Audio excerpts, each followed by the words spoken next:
J'ai une question qui vient de me... T'es déjà fatigué? Non, pas trop, mais tes questions là. Encore toi là. Vas-y, je t'écoute. Ouais. En fait, il y a un ami à moi, Oui. il pleure parce que sa copine l'a quitté. Tu le conseilles quoi? Il mérite la prison. Il mérite la prison. Donc, s'il y a une prison là, et qu'on met les gens comme ça là, il mérite d'être là-bas même 10 ans. 10 ans de prison. Plusieurs femmes qui sont dans ce monde ici là. Non. Et donc, d'ailleurs, les inféminés n'hériteront pas le royaume de Dieu. J'ai déjà prêché ça. Donc, les inféminés, donc, il est classé parmi les inféminés. Donc, il mérite vraiment la prison, ton ami là. Il mérite la prison parce que les inféminés n'hériteront pas le royaume de Dieu. Donc, il plaire pour une femme, non. Il mérite la prison. Faut pleurer pour Dieu. Oui, c'est mieux pour Dieu, pas pour une femme. Ah oui. Donc, lui, il mérite la prison. Lui, là, ton ami là. Il mérite la prison. Merci beaucoup. C'est vrai.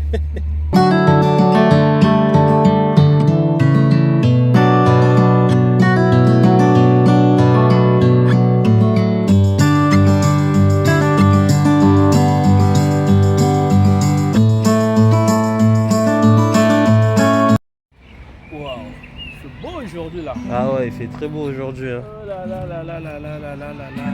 Kevin Lébé. Il fait beau, regarde le paysage. Ah ouais. Ils sont en train d'apprendre à gratter la guitare. Pour cela, ils sont en train de m'exercer. Parce qu'en forgeant, on devient forgeron. C'est-à-dire, si tu n'apprends pas, ça sera difficile d'avancer dans la vie. Oui. Donc, c'est pour cela, moi j'aime apprendre. Donc, je suis en train d'apprendre aujourd'hui. Et demain après-demain, je deviendrai là où moi-même je souhaite y arriver. Donc, c'est un peu ça. Du coup, mon frère, j'ai une question à vous poser qui m'est venue tout de suite dans ma tête. Ok. Parce que vous avez parlé de quelque chose, ça m'a ticté un peu. Je me suis dit, pourquoi pas poser la question. Du coup, j'ai une question. Selon vous, comment réaliser n'importe quel projet? Quel conseil me donneras-tu? Oui, n'importe quel projet, premièrement, il faut d'abord avoir l'idée du projet en question. Il faut avoir l'idée du projet et il faut faire l'étude du milieu. C'est-à-dire il faut faire l'étude du milieu, là où vous voulez réaliser votre projet. Quelles sont les exigences du milieu en question? Ça demande quoi? Et parce que dans chaque milieu, il y a les exigences. Donc il y a l'influence politique, l'influence traditionnelle. Il faut tout ça, avoir ça dans la tête, c'est-à-dire l'environnement. Et là où vous voulez réaliser le projet. Et deuxièmement, il faut planifier, il faut faire le planning. C'est-à-dire, par exemple, si par exemple dans le mois, le premier je vais faire ceci, le deux je vais faire cela, le trois ainsi de suite. C'est-à-dire tout ça doit être planifié, ce que vous allez faire. Et par après, et ça dépendra maintenant de l'argent. Par après, ça dépendra maintenant de l'argent, c'est-à-dire la budgétisation. Il faut avoir l'argent pour réaliser le projet. Parce que tu peux avoir l'idée, tu peux planifier, mais sans l'argent, ça restera un projet sur papier. Un projet sur papier, c'est pour cela qu'il faut toujours avoir l'argent si vous voulez faire quelque chose. Mais cela n'empêche pas d'avoir déjà l'idée. C'est-à-dire qu'il faut avoir déjà l'idée de la chose que vous voulez réaliser. Et puis voilà, où il faut faire l'étude du milieu. En faisant l'étude du milieu, ça va vous amener à faire le planning. Le planning, il faut aussi avoir l'argent, la budgétisation. Parce que voilà, tout tourne autour d'argent. Donc ça, l'argent, c'est compliqué. Ça, c'est vrai. Très compliqué. Et après, il faut chercher aussi les personnels. Et voilà, parce que sans le personnel, ça sera, je ne sais pas comment est-ce que vous pouvez réaliser les projets que vous voulez. Et à la fin, c'est la mise en œuvre, la mise en pratique de ce que vous aviez conçu. C'est tout un schéma, mais si j'ai synthétisé pour ne pas aller trop loin. Donc, bah oui. Si j'essaie un peu de synthétiser. Ouais. Même la Bible dit l'argent répond à tout. Hein. Ah oui, donc c'est réel. J'ai toujours dit, après Dieu, sur terre, c'est l'argent. Ok. Dieu, parce que sans l'argent, c'est compliqué. Même l'église, nous prions, donc sans l'argent, comment est-ce qu'on va acheter les instruments? Comment est-ce qu'on va payer le locaux? Comment est-ce qu'on va faire ceci? Même les chantres qui viennent là, comment est-ce qu'on va les payer? Donc tout ça tourne autour d'argent. Donc c'est vraiment très important et d'avoir l'argent. Merci beaucoup, ça m'a éclairci un peu, du coup, merci, c'est gentil. Entreprise, tout ce qui est argent et tout, sans argent, on peut rien réaliser. Selon vous, les gens qui jugent les offrandes de l'église pour que l'église et mata, comme on dit, pour que ça s'évolue. Quel conseil, qu'est-ce que vous pourrez vous dire aux gens là, s'il vous plaît? Premièrement, d'abord, chacun est libre d'avoir ses réflexions. Donc, premièrement, mais quant à moi, je dirais l'Église c'est une entreprise pour Dieu. Donc, ce n'est pas pour nous autres. Mais comme Dieu ne peut pas apparaître comme ça là, pour dire que non, c'est moi Dieu qui fait l'Église, Dieu utilise souvent ses serviteurs. Donc, c'est pour cela qu'on a besoin d'argent dans cette Église là, parce qu'on n'ira pas chez le bailleur, soit un propriétaire pour dire que non, non, c'est Dieu qui nous a envoyé, donne-nous une salle ici, on va occuper ça gratuitement. Non, ça ne se passe pas comme ça. C'est-à-dire ça demande de l'argent. C'est l'entreprise de Dieu, mais Dieu comme lui-même il ne descend pas pour récupérer l'argent. Dieu a établi ses serviteurs. Donc on est les représentants de Dieu ici sur terre. Donc c'est pour cela qu'on est par-ci par-là et voilà. Donc cela n'empêche pas que les gens viennent avec l'argent et puis faire évoluer l'œuvre de Dieu. Non, cela n'empêche pas. Ce sont les interventions des antichrists. Et ils aiment poser de telles questions. Soit ils aiment souvent contredire ce que la Bible nous recommande, quoi, tout ce qui concerne l'argent. Mais eux-mêmes aussi, ils font ça, ils demandent aussi l'argent. Et si combien de fois, et les satanistes demandent l'argent, et nous, enfants de Dieu, donc on ne peut pas miser l'argent pour notre Seigneur. La personne qui nous a donné le souffle de vie, on est en vie, donc on est comme ça. Il y a du soleil, qu'est-ce qu'on donne pour avoir du soleil? Rien du tout. Donc pourquoi pas même l'air qu'on respire ici, c'est Dieu. Donc si on me donne l'argent, je ne vois pas où est le problème. Donc c'est important. Donc c'est pour cela que je dirais à un chrétien, à une chrétienne, s'il te plaît, si vous écoutez une personne vous dire de telles choses, où il ne faut pas s'aimer l'argent à l'église, il ne faut pas faire ceci, il faut vous détourner de la personne parce que la personne là c'est une personne avec un mauvais cœur. Donc la personne elle veut vous détourner de la présence de Dieu parce qu'elle sait très bien que non, c'est dans ça que vous serez béni. C'est en donnant qu'on reçoit. Donc c'est un peu ça ce que je peux dire mon frère Kevin Lébé. Et toi avec tes questions là, je ne sais pas, tu es devenu un antichrist ou comment? Parce que les questions que toi tu me poses là... Non, en fait c'est une question... Oui, parce que les questions là... Tout le monde se pose cette question. Du coup, en fait, j'ai essayé de mettre à la place des autres. Et je vais m'adresser directement à toi. Donc toi aussi tu es dans le panier de ces gens-là qui disent que non, le pasteur ils sont là pour bouffer l'argent, ils sont là pour faire ceci. Non. J'avoue, avant. Non, avant. Bon, là, je te comprends, mais dès aujourd'hui, il ne faut plus penser comme ça. Tu vois, et même la caméra qu'on est en train de filmer comme ça là, ça se paye. On a acheté ça. Donc l'internet, le wifi, tout ça se paye. Tout ça là, c'est les diables et ses enfants, ils ont créé ça. Malgré l'intelligence, c'est Dieu qui donne. Mais l'idée, tout ça, ce sont les satanistes qui ont créé ça. Et nous, on va utiliser ça. Là-bas, on leur paye l'argent. Et pourquoi pas, dans l'église aussi, payer. Et pourquoi pas bénir l'homme de Dieu. Donc, si je comprends bien, toi, tu auras du mal à donner à un serviteur de Dieu ton argent. Si je comprends bien. Ah oui, donc, c'est même pas ça. Non, mais ça se voit. Ça se voit la façon dont vous êtes en train de parler là. Non. Donc, vraiment, mon frère, ça, c'est un secret que je te livre. Donc, si vous donnez, vous allez recevoir. Donc, ça c'est vrai. C'est ce que vous allez récolter. Si vous semez les grains de maïs, vous allez récolter aussi le maïs. Si la vous preuve. Semez, peu importe. J'ai une question à vous poser. Vas-y, je sais que tu aimes trop poser des questions là. C'est vrai. Du coup. Tu aimes trop poser des questions là. Ah oui, il faut poser.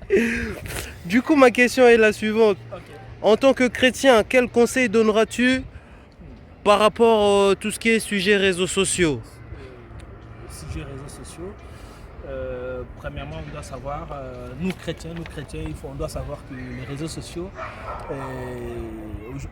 au jour d'aujourd'hui, donc c'est très utile pour nous pour propager la parole de Dieu. Donc, premièrement, c'est pour la propagation, c'est pour la propagande de la parole de Dieu, les réseaux sociaux.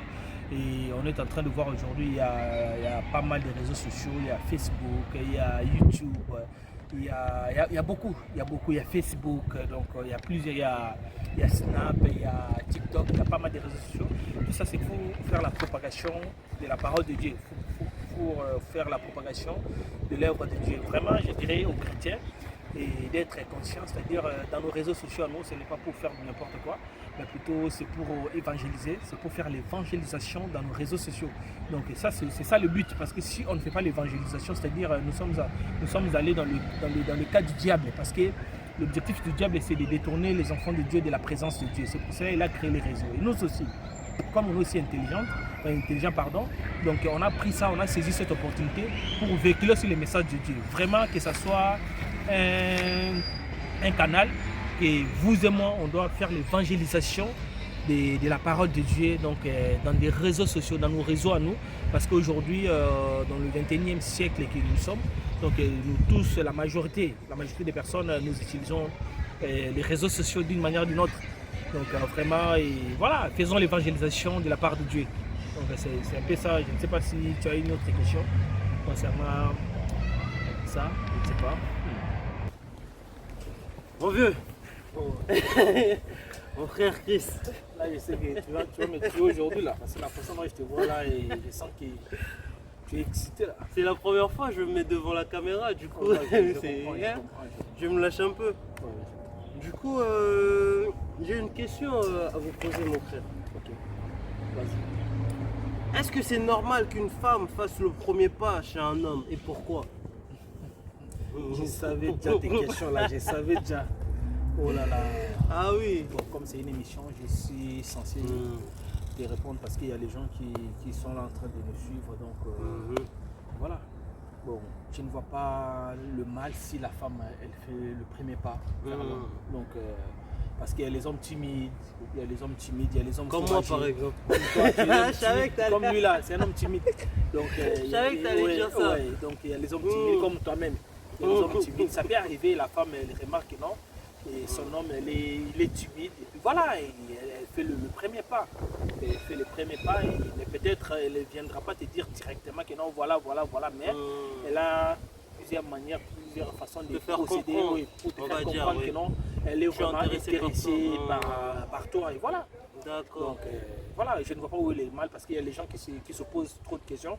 Est-ce que c'est bien? Est-ce que c'est vraiment c'est-il une femme de faire le premier pas? Les femmes, ce n'est pas un problème. Si vous sentez que non, ton homme, il est timide, il n'est pas courageux, donc faire un petit, le premier pas, je ne vois pas le problème parce que moi aussi, les gens faisaient aussi les pas à l'époque, tu vois, et voilà. Je ne vois pas où est le problème. C'est plutôt nous les Africains, on a la mentalité en question dans nos têtes. Et si la femme fait le premier pas, c'est-à-dire elle est moins sérieuse, elle est comme ça, non. Donc rien à voir et ça fait rien. Ça fait rien. Oui. Parce qu'elle ne viendra pas te dire que non, voilà, moi je t'aime, tout, mais elle va te faire comprendre. Oui, que non, elle est. Donc elle va te faciliter la tâche. Oui. Donc il n'y aura pas trop de complications, quoi. Ça me pose à vous poser une deuxième question par rapport à ce sujet. Est-ce que c'est conseillé d'être attiré par la même personne que tu as été attiré bien avant? Oui, ça dépend. Ça dépend de la grandeur de ton affect, de ton affection que tu avais envers la personne. Ça peut arriver d'être réacturé par la personne. Peut-être la personne elle t'avait rejeté et la personne elle avait manqué d'intérêt et pour chercher à conquérir. Oui, ça peut arriver. Mais moi non, moi j'aime pas. Ah, toi personnellement t'aimes pas? Moi j'aime pas. pas. Ok, d'accord. Ce qui est passé c'est déjà passé. Oui. Ce qui est passé c'est déjà passé. Oui. Voilà. Chacun, bon, je ne suis pas contre ces gens-là. Mais moi j'ai ma façon. Donc si la personne perd l'intérêt, par exemple, et voilà, et c'est son problème. Ce n'est pas mon problème à moi. Si tu perds ton intérêt, voilà, ce n'est pas mon problème. Pas ma faute, oui, quoi. ce n'est pas ma faute. Et puis voilà, et moi je continue, voilà. Du coup, j'ai une question à vous poser. Ok, vas-y. Est-ce que c'est important de Toi, tu aimes dévoiler? trop de questions des femmes là. En fait, Apparemment, tu aimes trop les femmes. Oui, parce que les questions que toi tu me poses là, c'est toujours les femmes. mais c'est la C'est toujours réalité. les femmes, je ne comprends pas. Oh là là. Au jour d'aujourd'hui. Ouais, non, ce n'est pas moi, c'est lui. Il vient avec ses questions. Moi, je suis là juste pour répondre. Parce que vous allez me tuer pour rien. Et moi, je suis là pour répondre. Je suis juste la voix du peuple. Les mêmes questions que je pose, c'est les mêmes questions que les gens se posent. Ok? Du coup, est-ce que c'est nécessaire de se dévoiler dès la première fois que tu vois la personne? Ou faut prendre son temps, on va dire, des trucs comme ça, quoi? Pour moi, je dirais ce n'est pas une bonne idée de se dévoiler dès le premier rencontre. Donc, c'est mieux, c'est toujours important de garder une part des mystères. Des mystères, parce que si vous vous dévoilez, vous rencontrez par exemple un homme, aujourd'hui une femme, un collègue, tout ça, vous commencez à se dévoiler que non, moi j'ai fait ça, moi j'ai fait ceci, moi je suis comme ça, moi je suis comme ça. C'est-à-dire la personne, elle perdra l'intérêt. Donc, parce qu'il n'y a pas de mystère. Quand il y a le mystère, c'est à ce moment-là, c'est délicieux. Ça donne encore l'envie de connaître encore la personne. Mais si vous vous dévoilez que non, tu vois, moi je souffre, moi je suis comme ça, moi je suis comme ça, il n'y a plus de mystère. Tu sais pourquoi je souris? J'ai une question à te poser. Je savais, toi, avec tes questions-là. Ah ouais, je savais. Je sais. Ok. Là, actuellement, tu es intéressé par une femme. Quelle démarche tu vas entamer pour avoir cette femme? J'aime trop poser des questions. Je sais, mais il faut savoir, moi je suis un homme de Dieu. Donc, parce que les questions. Oui, toujours dans le Seigneur. Toujours, moi je suis toujours dans Donc, Dieu avant tout. ouais, donc si vous êtes intéressé par une femme, et je vais donner les deux volets ici aussi. D'accord, oui. Donc si vous êtes intéressé par une femme, un homme, premièrement, il faut d'abord prendre le temps d'observer la femme en question. Il faut prendre le temps d'observer la femme parce que tu ne sais pas. Et tu peux voir tu vois la personne pour la première fois et tu ne peux pas me dire que non, tu tombes amoureuse et tu sautes amoureux de le premier, tu vois la personne directement, tu commences à dire non, ça c'est la femme de ma vie, ça c'est l'homme de ma vie. Non, c'est-à-dire si la personne, tu es intéressé par la personne, il faut prendre le temps d'observer la personne. Tu observes d'abord la personne et même de loin, pour moi, tu vois, et de loin, tu observes la personne. Comment est-ce qu'elle se comporte, ses habitudes, sa façon de réagir. Mais là, je ne dis pas de rester comme ça là, non, c'est-à-dire de temps à autre, saluer. Donc, vous cherchez aussi les rapprochements parce que tu ne peux pas observer la personne, tu ne peux pas savoir la personne de loin, non. Il faut s'approcher de la personne, faut côtoyer la personne, et des salutations. En parlant avec elle, tu sauras déjà à qui tu as affaire. Exactement. Si c'est une mauvaise personne, toi-même tu sauras. Si c'est une bonne personne, tu sauras aussi que non, je suis sur la bonne voie. C'est vrai. Donc c'est l'observation d'abord et chercher à s'attacher, à avoir des liens avec la personne. Donc pour moi, le reste, je ne vais pas tout dévoiler ici. Donc le reste, vous venez me chercher parce que je suis aussi un coach. Donc je donne aussi des conseils entre les hommes, les femmes, la société. Donc je fais pas mal de choses. Donc le reste, si vous voulez être encore mieux informé, vous me cherchez en privé, c'est mieux. Mais là, en bref, donc, il faut observer la personne. Observer la personne et de temps à autre fréquenter là où la personne aussi elle fréquente. Donc voilà, il y a du feeling. Je viens d'avoir une question. La façon dont tu m'as posé la question, c'est comme si tu as déjà une personne qui. Exactement. Ouais, okay. Si tu n'es pas intéressé, tu ne vas jamais vouloir poser des questions. Ah, oui. On est d'accord. Du coup, j'ai une dernière question à vous poser.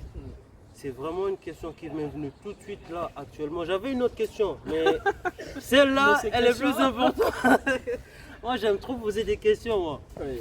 Du coup, la question que je vais vous poser, c'est en fait, les gens qui savent réellement qu'ils doivent servir Dieu, mais ils se disent, ils sont pas prêts, il y a trop de doutes. Quel conseil tu vas donner à ces gens-là? Parce que j'imagine, c'est vraiment quelque chose qui met vraiment ce genre de personnes très très très mal à l'aise mentalement, quoi. Du coup, quel conseil tu vas donner à ce genre de personnes histoire de reconforter un peu? Parce que déjà, ils savent qu'ils doivent servir Dieu. C'est ça la question déjà, tu vois. Quel conseil tu vas donner à ces personnes? Ce que je peux leur donner comme conseil, il ne faut pas trop attendre. Parce que Dieu, quand il appelle, souvent les gens là, ils se sous-estiment. Non, moi je suis comme ça, moi je ne peux pas. Parce que moi, ça à l'époque, j'étais comme ça.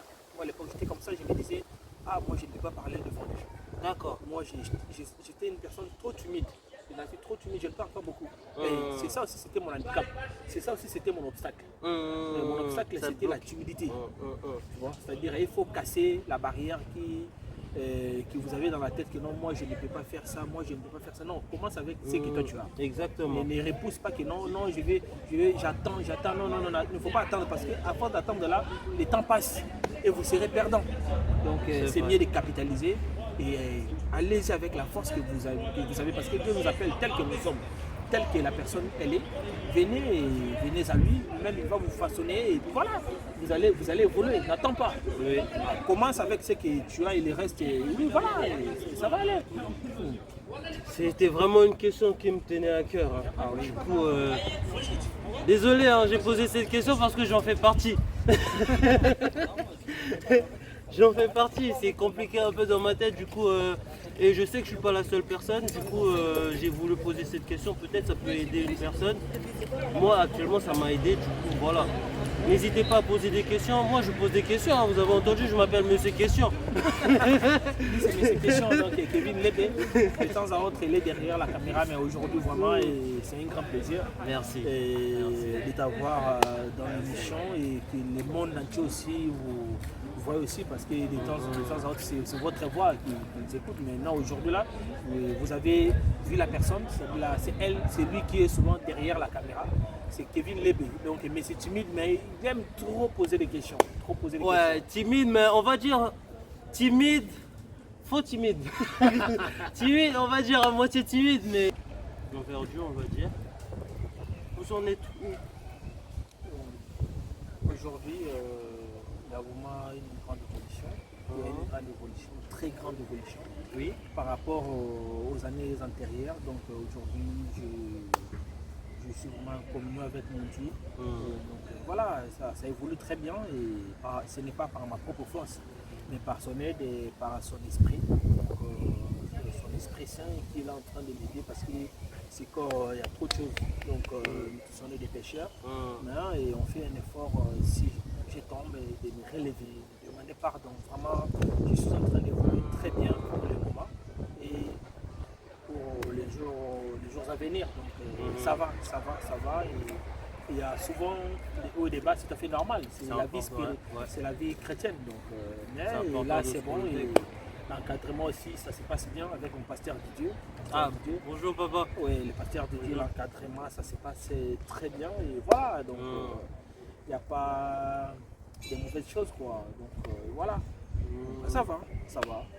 Je suis content de vous entendre. Oui, moi aussi. Et je suis content de moi aussi parce que j'ai pris le courage d'être devant la caméra. Donc il faut toujours commencer quelque part. Donc, comme, il y a un premier pas. Hein. Et ma première vidéo, si vous regardez dans notre réseau social, vous allez voir que non, c'était pas comme ça. Aujourd'hui, ça évolue. Vous les constatez, nous sommes arrivés à la fin de notre émission, donc de notre vlog d'aujourd'hui qu'on avait commencé avec mon frère Kevin Lébé qui est derrière la caméra. Kevin Lébé, je te salue là où tu es. Vraiment, ça me va droit au cœur et vos encouragements. Donc nous sommes là, ouverts d'esprit comme j'ai toujours dit. Donc s'il y a des suggestions, des critiques, donc on est là. Donc vos critiques, ça fera en sorte que nous évoluons. Donc on a besoin de ça. Si vous voulez aussi améliorer, si vous voulez rajouter quelque chose, donner une idée, vraiment, il y a nos numéros et vous pouvez nous contacter. Donc on est là et je profite pour saluer mon père à moi et Wabi Bakela Paul. C'est ma mère à moi, il fait la bonbonda et mes enfants, Marie-Claire Petit Paul, papa Chris, qui vous aime beaucoup. Et Kevin Lébé Kevin. Donc je te salue aussi, que mon Dieu te bénisse. Mes Grabel et Suzy, que mon Dieu te bénisse. Le pasteur du Dieu, le maman Florence, maman Mylène, maman Geneviève et maman Lina, vraiment, je vous aime beaucoup. Papa Makassi, évangéliste Célio et tous les enfants de l'église Éternelle Paix. Vraiment, je vous aime beaucoup. Nos chantres à nous, nos fidèles à nous de l'église. Vraiment, je vous salue au nom de Jésus. Que Dieu vous bénisse. Ma sœur Nathalie Boembi, je te salue. Docteur Nathalie, je te salue. Liliane Boembi, la servante, je te salue aussi. Vraiment, et que mon Dieu nous bénisse. Si Dieu ne revient pas, et la semaine prochaine, vous aurez encore vos émissions que vous aimez, que nous tous on admire la semaine prochaine. Merci beaucoup, j'ai dit et je vous remercie.